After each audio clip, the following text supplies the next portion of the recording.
सरोकार। नमस्कार, आप देख रहे हैं प्राइम टीवी। मैं हूं आपके साथ आरती तिवारी। वक्त हो चुका है राष्ट्रपथ का, जहां आज आंध्र प्रदेश सरकार ने दावा किया है कि तिरुपति बालाजी के विश्व प्रसिद्ध मंदिर में जो लड्डू का प्रसाद बांटा जाता है, उसे तैयार करने वाले घी में मछली के तेल और जानवरों की चर्बी की मिलावट पाई गई है। तिरुपति देवस्थानम ने कहा है कि जिस ब्लैक लिस्टेड सप्लायर के घी में मिलावट मिली है, उसे जगन मोहन सरकार के दौरान ठेका दिया गया था। इन आरोपों पर केंद्र सरकार ने आंध्र प्रदेश सरकार से रिपोर्ट मांगी है और इस बीच इस पूरे मामले में सियासी वार पलटवार देखने को मिला। देखिए रिपोर्ट। आंध्र प्रदेश में तिरुपति बालाजी मंदिर के प्रसाद को लेकर सियासत गर्मा गई है। प्रसाद में उपयोग होने वाले घी की जांच रिपोर्ट सामने आने पर हड़कंप मच गया। दरअसल इस जांच रिपोर्ट के सामने आने के बाद ये तथ्य खुले कि इस प्रसाद में मछली के तेल और जानवरों की चर्बी मिलाई जा रही है। संत कह रहे हैं कि तत्काल प्रभाव से मंदिर का ट्रस्ट बोर्ड भंग किया जाना चाहिए, क्योंकि ये मामला सीधे तौर पर करोड़ों श्रद्धालुओं की आस्था से जुड़ा है।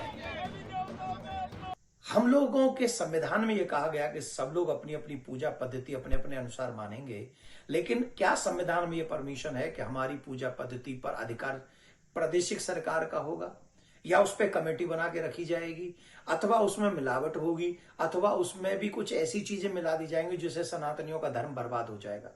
तिरुपति बालाजी में जिस तरीके की पवित्रता का ध्यान रखा जाता है हम सब जानते हैं, लेकिन जिस तरीके की न्यूज आ रही है ये ठीक नहीं है। और अगर ये सच है तो निश्चित तौर पर हम सब सनातनियों के साथ बहुत बड़ा आघात हो रहा है। तिरुपति के मंदिर में भक्तों को बांटे जाने वाले प्रसाद में जिस प्रकार से अपवित्र पदार्थों के शामिल करने की सूचना मिली है, पूरा हिंदू समाज इससे बड़ा व्यथित है, बहुत आहत है। हिंदुओं की भावना के साथ इस प्रकार का खिलवाड़ जानबूझकर और एक लंबे समय तक किया गया, इससे पूरे हिंदू समाज में एक आक्रोश की लहर है और हिंदुओं की आस्थाओं पर बार बार इस प्रकार की चोट करते रहना अब हिंदू समाज को सहन नहीं होगा। ऐसे में सवाल है कि पवित्र प्रसाद में किसने और क्यों मिलावट की, जांच किसने कराई और किस लैब ने की, रिपोर्ट में क्या खुलासा हुआ। प्रसाद में मछली का तेल मिला, बीफ मछली के अलावा चर्बी का भी इस्तेमाल, भगवान को भी चढ़ाए गए बीफ वाले लड्डू। दरअसल आंध्र प्रदेश के मुख्यमंत्री चंद्रबाबू नायडू ने दावा किया कि पिछली सरकार में तिरुपति मंदिर में मिलने वाले प्रसाद में घी की जगह जानवरों की चर्बी और मछली के तेल का इस्तेमाल किया जा रहा था। इसी साल जून में जगन मोहन रेड्डी की पार्टी आंध्र प्रदेश में विधानसभा चुनाव हारी और नायडू ने एनडीए की सरकार बनाई है, जिसके बाद से इस मामले ने और तूल पकड़ लिया था।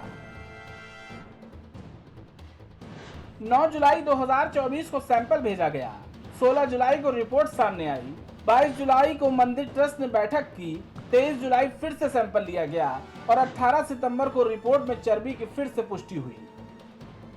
बस तब क्या था, पूरे देश में इस मामले ने तूल पकड़ लिया। राज्य की मौजूदा चंद्रबाबू नायडू सरकार और वाईएसआरसीपी के बीच जंग छिड़ गई। चंद्रबाबू नायडू ने वाईएसआरसीपी के मुखिया जगन मोहन रेड्डी पर इन आरोपों पर ठीकरा फोड़ा है। उप मुख्यमंत्री पवन कल्याण ने भी सोशल मीडिया एक्स पर अपने लंबे पोस्ट में उन पर निशाना साधा है।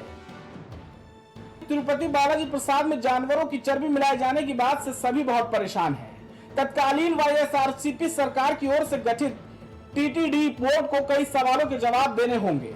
हमारी सरकार मामले को लेकर हर संभव सख्त कार्रवाई करने के लिए प्रतिबद्ध है। वहीं दूसरी तरफ वाईएसआरसीपी ने नायडू पर राजनीतिक लाभ के लिए जगन ने आरोप लगाने का दावा किया है। वाईएसआरसीपी के नेता वाईवी सुब्बा रेड्डी ने ट्वीट करते हुए कहा कि चंद्रबाबू नायडू ने दिव्य मंदिर तिरुमाला की पवित्रता और सैकड़ों करोड़ हिंदुओं की आस्था को नुकसान पहुंचाकर बहुत बड़ा पाप किया है। तिरुमाला प्रसाद पर चंद्रबाबू की टिप्पणियां बहुत बुरी है। मनुष्य जन्म में जन्मा कोई भी व्यक्ति ऐसे शब्द नहीं बोलता या ऐसे आरोप नहीं लगाता है। इस मामले में राजनीति रुकने का नाम नहीं ले रही, साथ ही देश भर में इसको लेकर प्रदर्शन भी तेज हो चुका है। देखना यह होगा कि इस मुद्दे से आने वाली सियासत पर क्या फर्क पड़ेगा। Output desk, prime TV. Uttar Pradesh के सुल्तानपुर ज्वेलरी शॉप लूटकांड में बदमाश मंगेश यादव का एनकाउंटर हुआ था। इस केस में एक और बदमाश के साथ पुलिस की मुठभेड़ हुई। बदमाश अजय यादव के साथ पुलिस की गुरुवार को फिर से मुठभेड़ हुई। इसमें अजय को गोली लगी है, जिसमें वो घायल हो गया। लूटकांड के इस आरोपी पर पुलिस ने 1 लाख रुपए का इनाम रखा था। देखिए रिपोर्ट। उत्तर प्रदेश के चर्चित सुल्तानपुर लूटकांड मामले में एसटीएफ को एक और बड़ी सफलता मिली है। एसटीएफ की टीम ने मामले में वांछित चल रहे एक आरोपी अजय यादव को गिरफ्तार कर लिया है। आज तड़के एसटीएफ, एसओजी और स्थानीय पुलिस के संयुक्त ऑपरेशन में अजय पकड़ा गया। हालांकि उसने पुलिस टीम पर फायर कर भागने की कोशिश की, लेकिन जवाबी कार्रवाई में पैर में गोली लगने से वो घायल हो गया। सुल्तानपुर में हुई इस लूट की आंच राजधानी तक भी पहुंची, जिसने सियासत का पारा भी बढ़ा दिया। अखिलेश यादव ने पहले दिन दहाड़े हुई लूट पर सवाल खड़े किए। उसके बाद 5 सितंबर को मंगेश यादव के एनकाउंटर पर अखिलेश ने जाति पर बयान देकर इस मामले को और तूल पकड़ा दिया। आप देखते होंगे जब उनके किसी एक माफिया शागिर्द को, किसी डकैत को जो पुलिस मुठभेड़ में मारा जाता है, जब मारा जाता है तो इनकी दुखती हुई नस पर जैसे पुलिस ने उंगली रख दी हो, तब ये चिल्लाने लगते हैं। कोई ऐसा व्यक्ति नहीं है जो न जानता हो कि भारतीय जनता पार्टी की सरकार में झूठे एनकाउंटर हो रहे हैं, हत्या की जा रही है। जो मंगेश यादव की हत्या हुई है, गांव से लेकर के आसपास के लोग जानते हैं कि पुलिस रात में आई थी, उठा ले गई। पुलिस उठा करके लेके गई एसटीएफ। और सोचिए आप कैसी कहानी गढ़ी गई कि उसके पास नया बैग था। मालूम हो कि सुल्तानपुर डकैती के मामले में पुलिस ने अब तक 5 बदमाशों को गिरफ्तार कर लिया है। गिरफ्तार आरोपियों में अरविंद यादव, दुर्गेश सिंह, विवेक सिंह, अजय यादव और विनय शुक्ला शामिल है। सुल्तानपुर में 28 अगस्त को ठटेरी बाजार स्थित ओम अपार्टमेंट नाम की दुकान थी, जिसमें कुछ नकाबपोश हथियारबंद बदमाशों ने दिन दहाड़े डाका डाला था। इस दौरान हथियार के बल पर दुकानदार और दुकान में मौजूद अन्य लोगों को बंधक बनाकर डकैती को अंजाम दिया गया था। शुरू से लेकर अब तक के घटनाक्रम पर अगर नजर डालें, 28 अगस्त को दिन दहाड़े बदमाशों ने की लूट। 2 बैग सोना और चांदी लेकर बदमाश फरार हो गए थे। घटना के बाद अज्ञात लोगों के खिलाफ मुकदमा दर्ज किया गया था और 2 सितंबर की देर रात 3 बदमाश गिरफ्तार किए गए थे। 5 सितंबर को मंगेश यादव एनकाउंटर में ढेर हुआ था। एनकाउंटर पर विपक्ष ने कई तरीके के सवाल खड़े किए। आज अजय यादव को एसटीएफ ने गिरफ्तार कर लिया। फिलहाल बदमाशों के पास से लूटा गया 2.7 किलोग्राम हीरे जड़ित सोने के जेवरात बरामद किए गए हैं। लूटकांड के दौरान बदमाशों ने जिस बोलेरो गाड़ी को बैकअप में रखा था, उसे भी पुलिस ने बरामद कर लिया है। बोलेरो गाड़ी का मालिक त्रिभुवन कोरी को मंगेश के एनकाउंटर के बाद गिरफ्तार किया जा चुका है। मामले में आगामी जांच जारी है। पुलिस अपनी कार्रवाई कर रही है। Output desk prime TV. जिंदगी की गुहार लिए इंसान भगवान के मंदिर कहे जाने वाले अस्पताल पहुंचता है, लेकिन रुपए की लालच और नौकरी की चाहत में डॉक्टर इंसान से शैतान बनते देर नहीं लगता।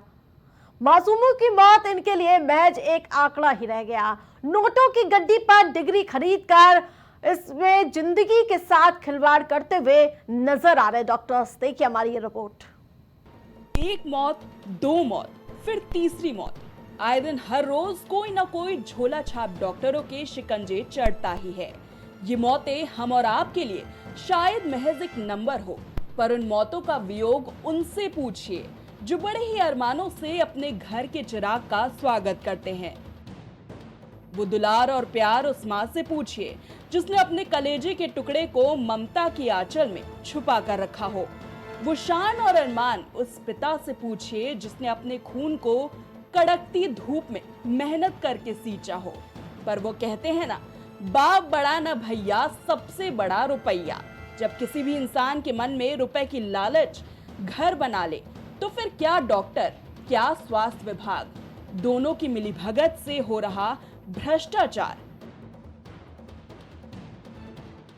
जी हां, अभी कुछ दिन पहले ही लखनऊ के KGMU ट्रॉमा सेंटर में एक 9 महीने बच्चे की इलाज के दौरान मौत हो गई, क्योंकि वहां जूनियर डॉक्टर YouTube देखकर डायलिसिस कर रहे थे। वहीं अब लखनऊ के ही साई हॉस्पिटल में एक 4 साल की बच्ची की इलाज के दौरान मौत हो गई। वजह झोला छाप डॉक्टर। जिन्होंने मासूम को सही समय पर रेफर नहीं किया। अब सवाल ये है कि क्या ऐसे ही रुपए की लालच में मासूमों की जान जाती रहेगी? क्या रुपए की पत्ती इंसानों की जान से बड़ी है? Output desk, prime TV. Rajpath में मेरे साथ फिलहाल इतना ही। देखते रहिए प्राइम टीवी।